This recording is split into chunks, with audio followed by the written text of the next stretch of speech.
Hello, I'm Dr. Scott Wadier. And I'm Tommy Welling, and you're listening to the Fasting for Life podcast. This podcast is about using fasting as a tool to regain your health, achieve ultimate wellness, and live the life you truly deserve. Each episode is a short conversation on a single topic with immediate actionable steps. We cover everything from fat loss and health and wellness to the science of lifestyle design. We started Fasting for Life because of how fasting has transformed our lives, and we hope to share the tools that we have learned along the way.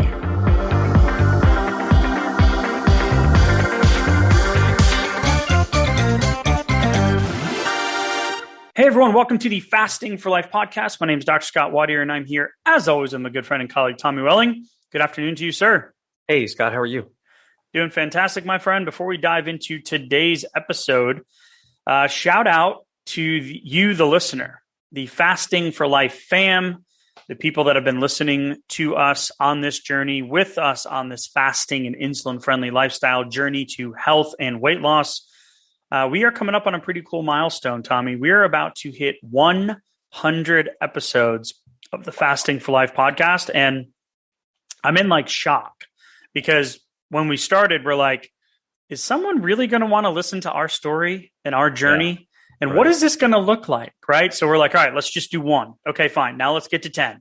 All right, let's get to 25. And then from 25 to now has been kind of a blur. You know, we've had our intention, we've had our desire to continue to make this conversational and impactful and have action steps where you can go put fasting tips and tricks into your day-to-day life immediately after the episode. We try to keep them short and concise and distill down some of the research and the information. And that's a foreshadow for today's episode. But just a huge shout out to you guys for listening and being on this journey with us. And we couldn't do it without you, and we wouldn't be doing it without you. So thank you.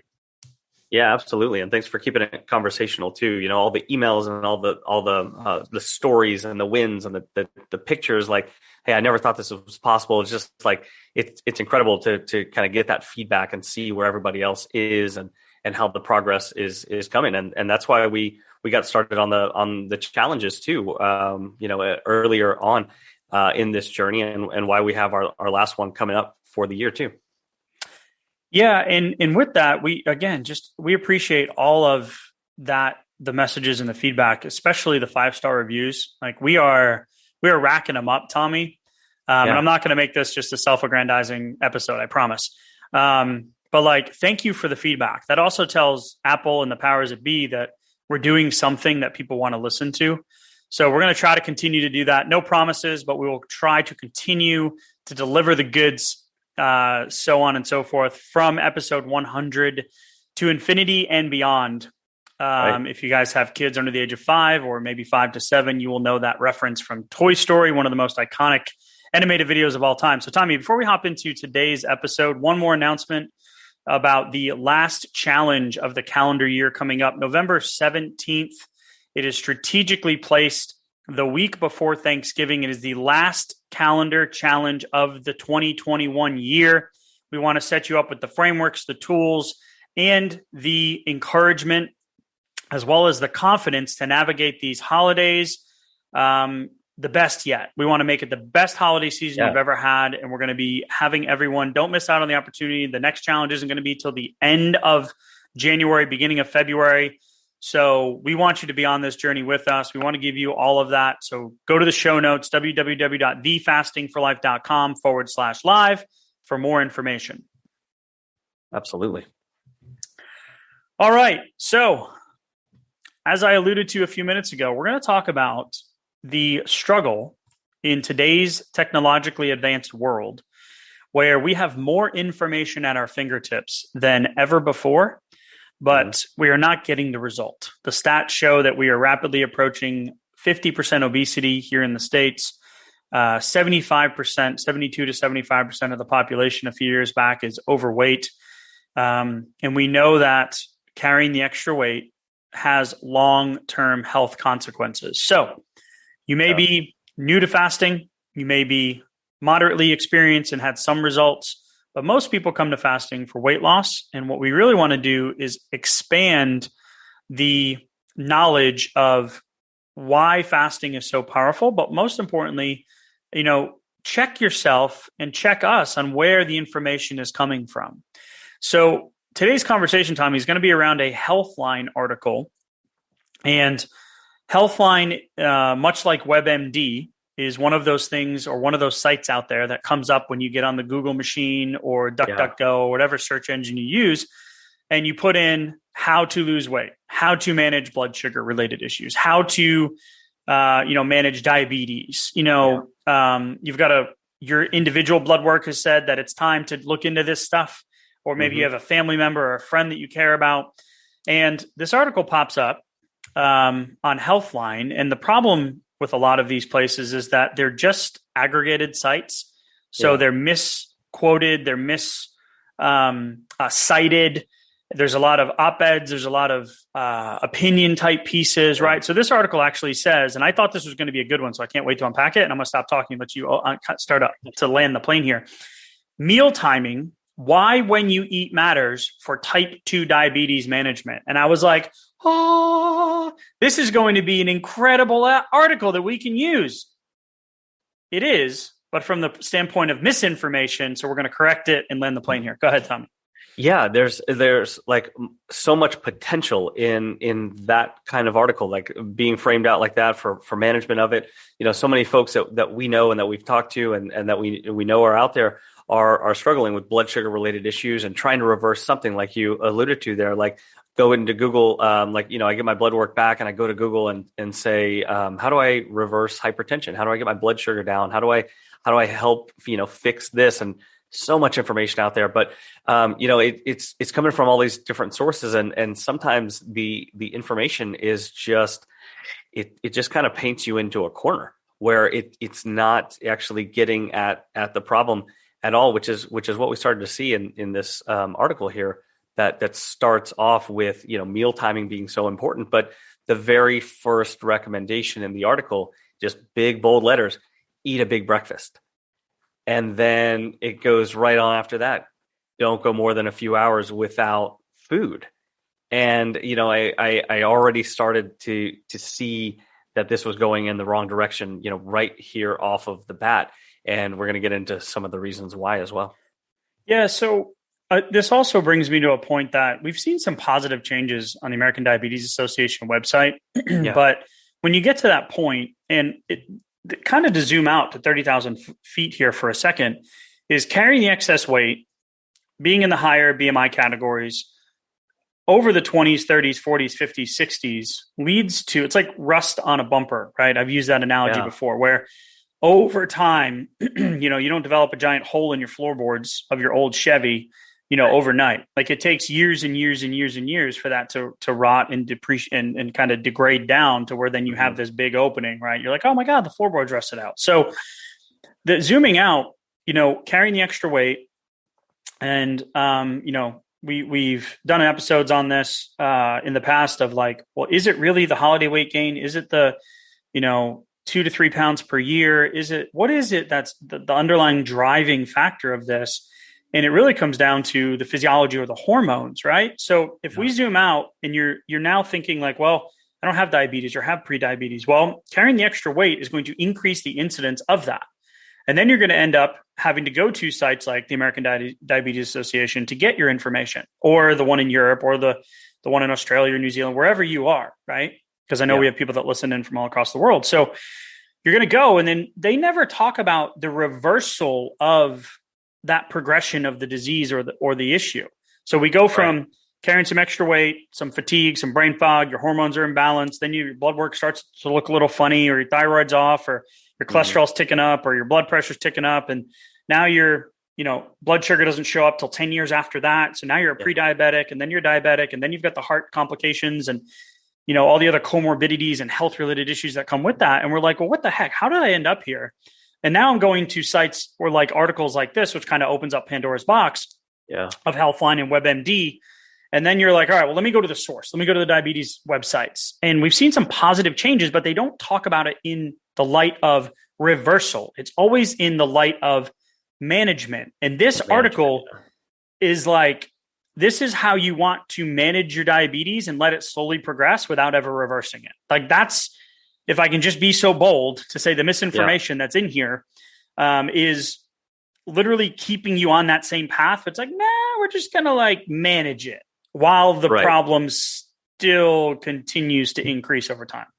Yeah, it's almost like just blunting the acceleration of the disease, but no chance of ever, actually turning the wheels around. But even that first recommendation in there, eat a big breakfast, it's like it's coming from a good place of, it says eating a large meal in the morning and smaller meals for lunch and dinner may promote weight loss, lower glucose levels, and a decreased daily insulin dose. But if we have to look at the 3 main meal times in a day, yes, eating earlier in the day can be better for blood sugar and for insulin response. However, we don't have to eat a big breakfast in order to do that.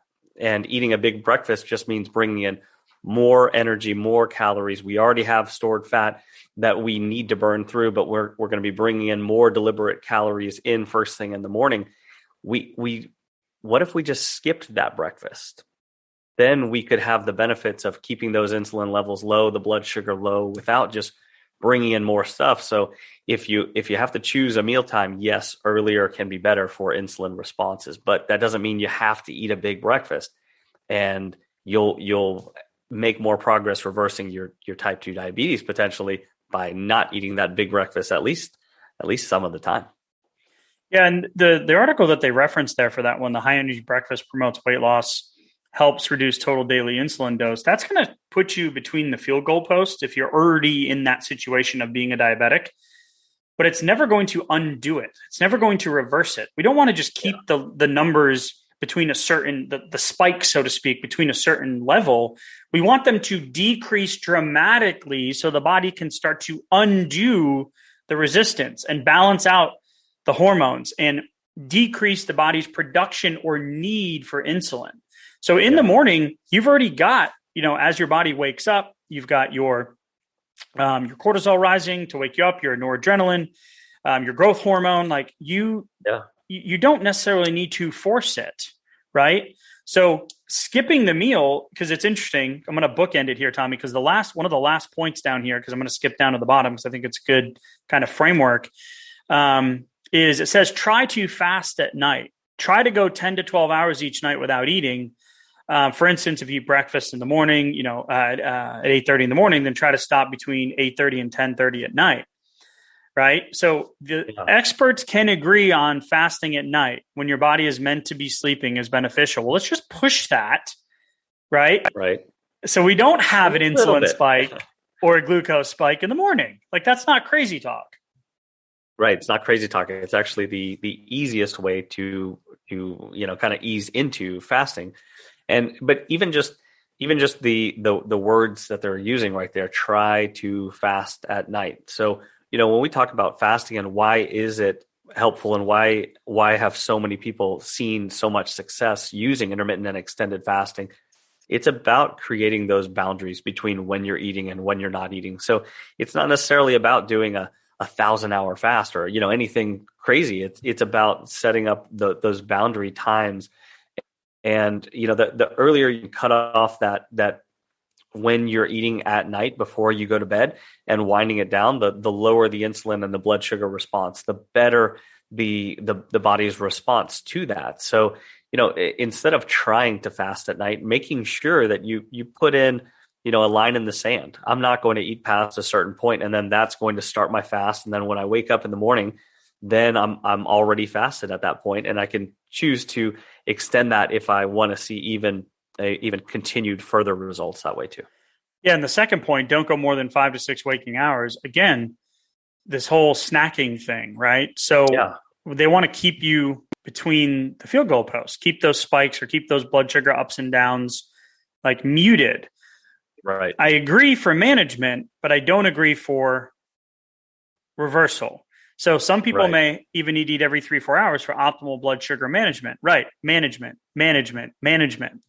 That's the problem. If we're always managing and treating the symptom, we're not getting to the underlying cause, which is why pushing the window, increasing the time, and understanding what your body is doing at certain times of the day makes sense for us to push the window and build on that 12 to 14 to 16 to 18 to 24 to 36-hour fast, which Dr. Fung actually uses in his clinics for people that are diabetics to break that insulin spike cycle and give the body an opportunity to function at much lower levels of blood sugar and insulin, which then it goes, oh, wait, yeah, I know what to do here. Like, I'm going to start burning some of this fat, which is the crux of the initial issue, which is that first 10 or 20 pounds you put on and you just can't seem to get rid of.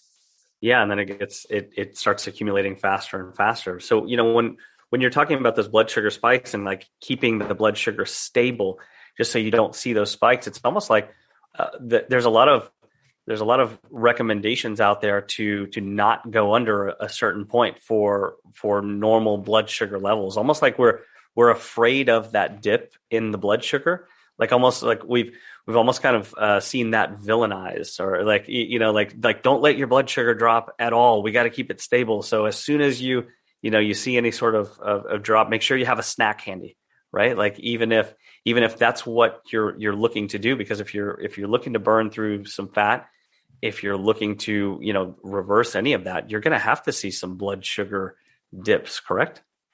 Yeah, and that's a good point. For clarification here and for peace of mind, we're not giving medical advice in this situation. So there's the disclaimer.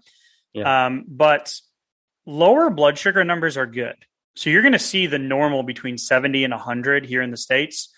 And then inside of our continuity group, we'll have people sometimes saying, I'm in the 60s. Like, I don't want my blood sugar to go that low. The only time blood sugar, I shouldn't say the only time, but in most cases, blood sugar only goes like that dangerously low when you're on a blood sugar or blood sugar altering or blood sugar lowering medication. Yeah. Outside of the rare case that you might have a insulin producing tumor called an insulinoma in your pancreas, we don't have to worry about the blood sugar in terms of type 2 diabetics, the blood sugar going incredibly low. And in type 1, you don't have to worry about it because unless you're overdosing or overdoing the insulin, it's not going to drive the blood sugar too low. So outside of medications forcing it low, we want to see those numbers drop. So conventional wisdom is going to say, normal 70 to 100, let me keep it in that range. But if we want to reverse, right, and have a fat adapted physiological state and help those hormones balance and get the weight off and become metabolically healthy and be the 12% of people that are metabolically healthy, or the 5% or 8% of people, depending on which research you look at, that can actually keep the weight off and be at their ideal healthy weight. You need to think outside of the box and know that you're not doing anything wrong in most cases. If you are concerned, obviously talk to your doc and let them know what you're doing. But the dip of the blood sugar is a positive thing, even below that 70 number in certain cases. Yeah. And it's amazing how quickly you start to, feel like you start to understand what normal feels like, even as your blood sugar starts to drop. When I started monitoring mine with a Keto Mojo, I remember going like, okay, it's at 78. Is that okay? And then I said, look, how do I feel? I feel fantastic. As my ketones started to rise, my blood sugar, continued to drop, into the mid to high 50s sometimes. And right. I felt incredible. And, just the next bullet point on here about snacking purposefully reminds me of that, like, because just the idea that I need to, keep snacks around and I need to make sure that I always have food handy. I mean, it's the antithesis of fasting, but it's also the fuel that gets poured onto the problem, onto the fire that's already burning. That the fact that I'm going to have a blood sugar spike because of that snack, I'm going to have an insulin spike because of that snack, and it's only going to take me a few seconds to maybe a minute or two to eat through a snack, but it's going to be several hours worth of fuel. And with those insulin spikes, I'm going to be shoving more of that fuel into long-term fat stores. It's going to be hard to get that out later on. So, it's just understanding that so many of these recommendations that may be coming from a good place or from the right, they're trying to get it right. They still might be leading you into painting yourself into a corner so that you're making the problem that you're trying to fix actually worse over time. Yeah, and that's part of the things that we see like on the ADA websites is, the abdication of the responsibility of the recommendation now is that it needs to be tailored to the individual.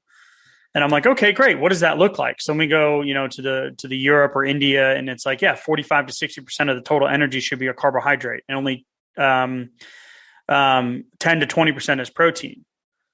Sometimes up to 60% carb. So we're tailoring these recommendations to the individual, but we're tailoring them in a way that's not ever going to get to the cause.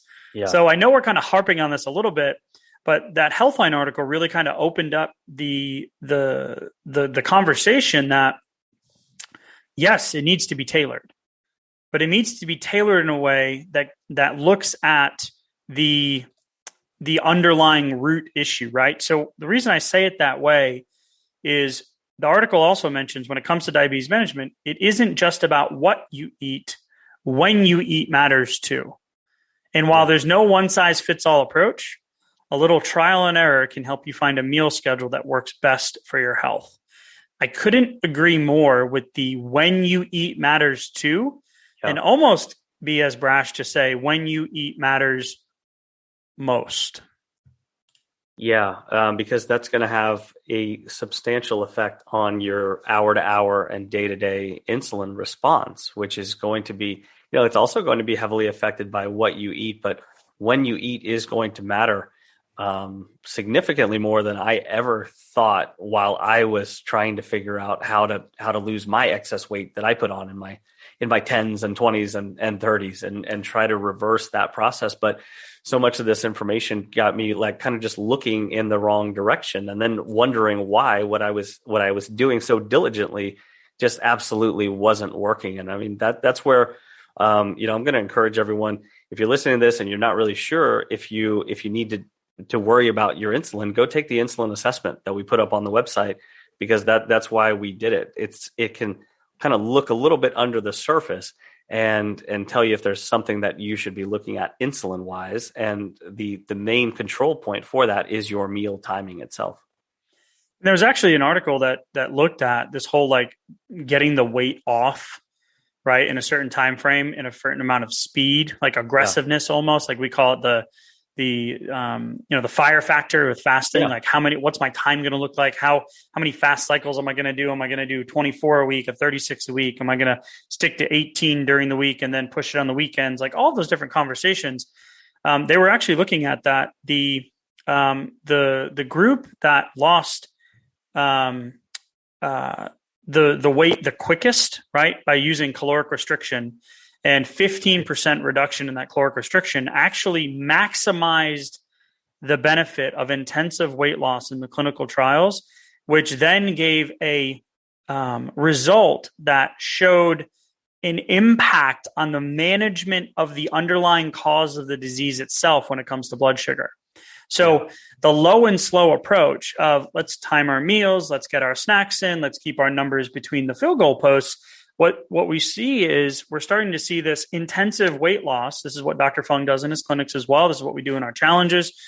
That when you're doing the more aggressive 15 to 20% reduction in intake, which fasting will give you regardless, if you're just sticking to a 22 to 24 or a 1 meal a day situation, you're going to get a direct impact on the disease processes, not just the scale. And that's really, to me, where the magic happens, and why we feel that fasting and the insulin-friendly lifestyle and the fasting-friendly lifestyle is really what most people should be adopting. Yeah, it's incredible what's possible, and it's awesome to see whenever we go through one of these challenges like we have coming up, and the way that it can just kind of like open your eyes to these things that we've been hearing just over and over and over again. Like this is just one of literally thousands. Whenever we were looking at this, like what are the recommendations out there right now? Where are they coming from, and how are they being framed out? And like there's so many. And so when we go through that, that's why a big part of the challenge is actually like, what does the data say, and where does it point us, and why does it work? Like, and understanding those big picture pieces can give you the confidence to keep going, understand that what you're doing is the right way for you, and then just to keep going with it, because you need that those confidence pieces, and the tools all at the same time to really get the ball rolling. Yep. And we're on this journey together. So the next challenge coming up November 17th, you can go to the show notes, www.thefastingforlife.com/live. We have conversations like this every day with you. We go live every day in the group for 7 straight days, Q&As. And if you're listening to the podcast, if you are new, you got to start. The time is now. If you've been doing it, maybe it's time to push your window. Maybe it's time to check where you're getting your information from. Or maybe it's time to have that critical conversation with your provider or with your spouse or with your friend or with your loved one, right? Sometimes just taking a step back and assessing or reassessing where you're at is more powerful than just jumping into something as well. So, Tommy, lots to talk about, lots to unpack, lots of things to think about from this episode and this conversation, but I'm super excited about the next challenge. I'm excited about some of the talking points from today. Hopefully you guys got something out of this. We love and appreciate you. Episode 100 coming. We're doing something special for it, so stay tuned. Tommy, as always, sir, thank you so much. We'll talk soon. Thank you. Bye. So, you've heard today's episode, and you may be wondering, where do I start? Head on over to thefastingforlife.com and sign up for our newsletter, where you'll receive fasting tips and strategies to maximize results and fit fasting into your day-to-day life. While you're there, download your free Fast Start guide to get started today. Don't forget to subscribe on iTunes, Spotify, or wherever you get your podcasts. Make sure to leave us a 5-star review, and we'll be back next week with another episode of Fasting for Life.